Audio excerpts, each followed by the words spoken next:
Story 1. Original post. Am I the a-hole for blowing up at my sick husband when he asked for help with our toddler? I plan on sending this post to my husband once the verdict is in, whichever way it goes, so I'll add as much of his perspective as I can. Our toddler was sick through the weekend. I was up with him one night from 12:15 to 2:45, and off and on the next night. I probably got 10 to 12 hours of broken sleep the whole weekend. Yesterday, my husband mentioned he was starting to feel a little sick. Last night, I went to bed early, hoping to catch up on rest. All throughout the night, my husband woke me up way more often than my toddler ever does, even on a bad night. Some of the times were not directly his fault, but other times I felt like he was being inconsiderate. 1. He snored loudly in my ear. 2. He asked for another blanket because he had the chills. I told him it was at the foot of the bed. He asked for help and reminded me that he helps me when I'm sick, and that he'd still do the morning routine with our son. 3. He had a nightmare I had to shake him awake from. Normal. 4. He whispered at Alexa to ask for the time. 5. He asked for another blanket. I gave him mine. 6. He made a phone call in bed and left a full-volume voicemail to his work to let them know he'd need to take a sick day. 7. At 5:30 in the morning, he woke me to ask if I could do the wake-up routine with our son. I do bedtime, he does wake up. At this point, I blew up. I expressed how mad I was that he woke me up all night long, and now I have to wake up early to do what he said he'd still do, and I don't get to stay home and catch up on sleep. He said I was in the wrong because marriage is in sickness and in health. I immediately got up to get ready. He said I didn't have to start getting ready so early. I said yes, I did because I start work at 7:30. I barely make it to work on time when I wake up at 6 on twak. And now I have to unexpectedly skip my shower, get my toddler ready, get his food ready for the day, feed him breakfast, drop him off at daycare, then take myself to work. I said he was a grown man with a cold, and he robbed me of the rest I needed, and that I'll be sleeping on the couch tonight. At that point, I asked for space, and we haven't talked since.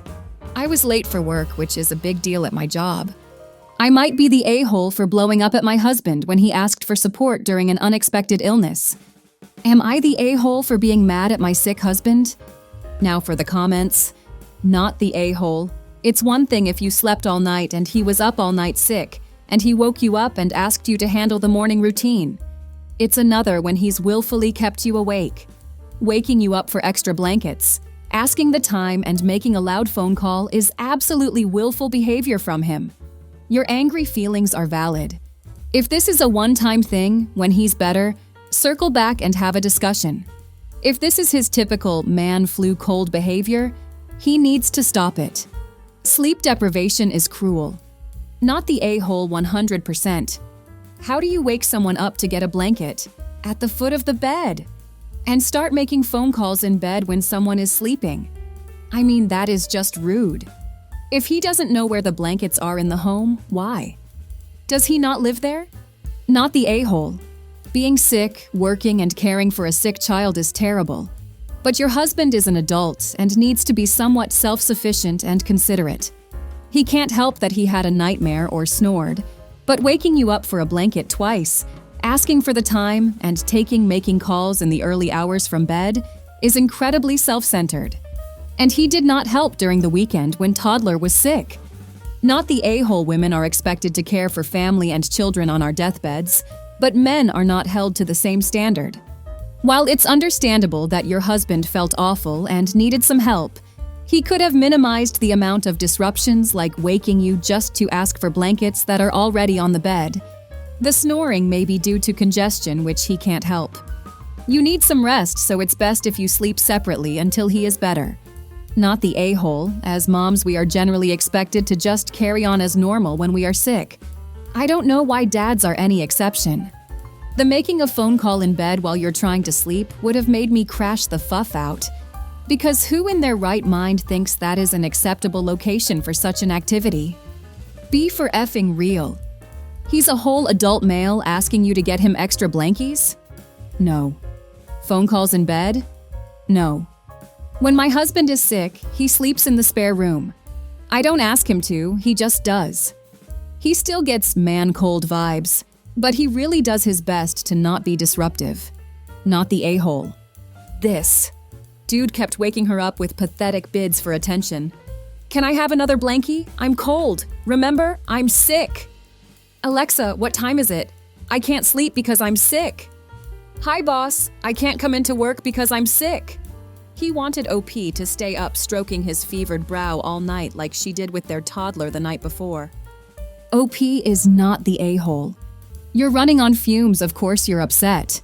If you were sick and he had to work the next day, would he be up all night taking care of you and the kid and not be mad? Doubtful. Many adults get through a cold all by themselves. Sleep on the couch and get some sleep tonight. He can set himself up with blankets and water and whatever in the room before he lays down. Update. Requested info and update. He's sick. Be nice. I agree, and I also felt unwell. I was never mad at him for being sick. I was mad about the wake-ups and the last-minute change in plans that could have been avoided with better communication. Grace and empathy should go both ways. Wait until it's your turn to be sick. We have been together 10+ years, and we each have the same standard of self-sufficiency, but we generally help each other when sick. Soup, tea, meds, the works. Within reason. Extra tender loving care is appreciated, but we're not children. Never have I ever woken him up repeatedly throughout the night. This was an unusual situation that was exacerbated by my sleep debt and his sudden symptoms. Why didn't he help you over the weekend? He did help a lot during the daytime on the weekend to give me rest breaks because I did the overnight wake-ups, but that does not include naps. I find it extremely difficult to take naps and he knows it. My mind just doesn't turn off until bedtime. He generally can't help with the overnights because of a legitimate medical condition that could worsen with repeated lack of sleep. Husband does all the wake-ups and lets me sleep in on the weekends to make up for the overnights. Why didn't you sleep in the guest room? We don't have one anymore. Why didn't you take the couch if he was sick? Symptoms didn't hit hard until after we went to sleep, which is why we didn't initially sleep separately or change the morning arrangements the night before. Why didn't you take the couch after the first few wake-ups? I'm used to a few wake-ups. I wasn't expecting the next 5. Once I'm physically up, I'm mentally up. If I had gotten up from the bed, it would have been difficult to go back to sleep at that point. Does he have sleep apnea? I have suggested to him in the past that he does and should do a sleep study. He hasn't yet, and I'm not going to make an appointment for him. Snoring and nightmares aren't his fault. I already said they weren't. The nightmares are regular for him. We sleep separately often because of them, per my request. We'll go months sleeping apart, but then he'll say that he doesn't sleep well alone. And since we only have the couch as a separate sleep space, I often cave and let him sleep with me again. He doesn't let me take the couch. Why did you take a sick child to daycare? Daycare's policy is 24 hours fever-free without other symptoms or medication. I could never be married to you. You're so selfish. I wasn't taking applications, but can you feel that sexual tension between us, or is that just me? Update. Husband saw the comments and guaranteed me uninterrupted sleep going forward. I again offered to sleep on the couch, but he insisted he take it and the baby monitor. As a compromise, we'll be sleeping separately on weeknights and together on weekends, unless I need to catch up on sleep or if one of us is sick. After seeing all perspectives, including husbands, I'll agree with an everyone sucks here verdict with me being 20% the asshole. I had a right to be mad, but I should not have blown up. He should be able to ask for help, but within reason. I apologized for being snappy. He apologized for the wake-ups. No divorce lawyers necessary. Now for the comments. I don't know, I've only just read the original, and I would have said not the a-hole. Sleep deprivation is very bad for us, and he was being extremely needy and inconsiderate. 3.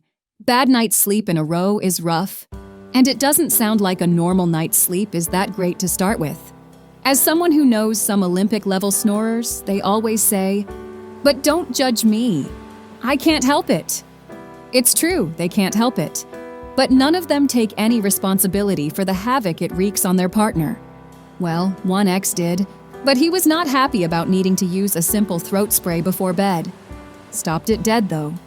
Glad all has been resolved, though. It's good to talk. See, I was not the a-hole for the original.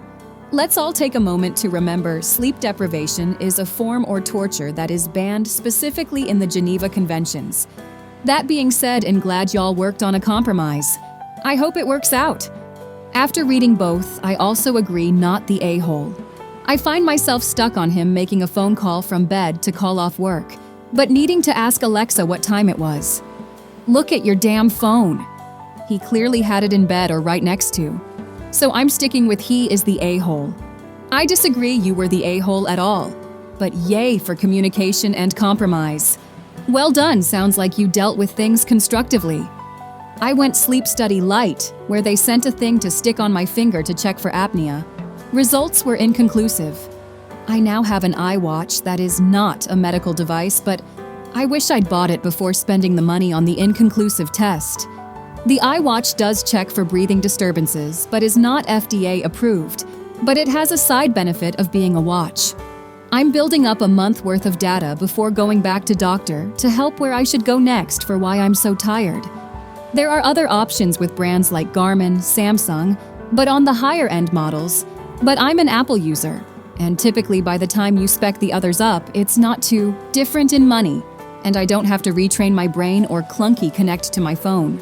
Story 2. Am I the a-hole for exposing an influencer to her family after she demanded a free painting and $200 on top of that, threatening to tell her followers not to buy from me if I refused? My mom's goddaughter, let's call her Jen, 29 female, asked me, 25 female, to do a painting for her because she saw I did one for a mutual friend. Let's call her Anna. Jen wanted the painting as a gift for her father, who is a retired photographer. Here's the thing. Anna paid me for the painting, and everything went smoothly. She posted a picture of the painting with her mom as she was gifting it to her. Well, Jen saw that painting and became interested in one for her father. The problem is, she wanted me to do it for free. She said she would advertise it on her Instagram and tell her fans to buy from me in exchange for the painting. I told her no, as I am not in a great financial spot right now, and I cannot afford to do something for free. She wanted a custom-sized canvas, which is not commonly found in stores. I would either have to have it made myself or try to find it online for a reasonable price. I explained this to her, but she still didn't understand. She said I already had the materials on hand and that she didn't think art materials were that expensive. She accused me of being greedy and not having a vision for business, claiming that her exposure would be more valuable than my art. She also said she wanted me to pay her $200 on top of the free painting, arguing that with her help, I would make so much money, and companies pay her to review things. She pointed out that every creative artist or individual, including her father, did free work at the beginning. Everything went downhill when she noticed I wasn't replying. I was working. And she started talking down on me because I was let go from the military, for medical reasons beyond my control. She said I had failed at everything, including that, and that she was giving me the option to succeed and make my parents proud. Since I wasn't replying, she called my mom to complain that I didn't want to do a free painting for her. As I mentioned, she's my mom's goddaughter, and my mom seems to have a preference for her. Mom called me back and demanded I do the painting for free. I became enraged. Jen's words about my parents not being proud of me stuck in my head. So I decided to draw a 2-second sketch and told her that was her free painting and to leave me alone. She became really angry and threatened to post on her socials, telling her followers not to buy from me and to ruin my art career. I've received a few phone calls from my mom, which I haven't answered, and some hate messages from what I assume are her followers. Am I the a-hole for exposing her texts to her family? Now for the comments. The more influencers who get exposed for the cons they are, the better. Expose away. Not the a-hole, not the a-hole. Yes, expose her. That's extortion. Jen was completely out of line demanding a free painting and money on top of that. You have every right to stand up for yourself and your work. Not the a-hole. But I think you're the a-hole if you don't out this person publicly. We need it. It's disappointing that your mom is siding with her. You deserve support, especially from family. Have you talked to your mom about how this makes you feel? It's too late for this now, but you could have asked her how many sales of your paintings you would sell from her followers. She would have come back with a silly high number. Then I'd pressure her to find a number she's absolutely certain of. Let's say 5. Then I'd say, "So you know 5 will buy? I'm charging you $1,000 for the painting. I'll give you $250 back for each painting I sell from your followers. If you get 5, you'll make $250. That sounds like an awesome opportunity for you." Then I'd watch her squirm and back out.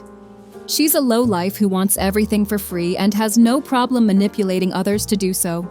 Cut her off and tell your mother you don't do business with people like that.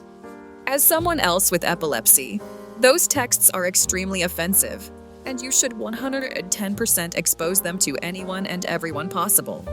Also, I can't imagine anyone being any more entitled and full of themselves. Also, post this and their name or info on the epilepsy subreddit, and a bunch of people will blow up their comments. Thank you for listening. If you like the video, consider like and subscribe. If you want more stories like these, turn on your notification to receive the latest stories.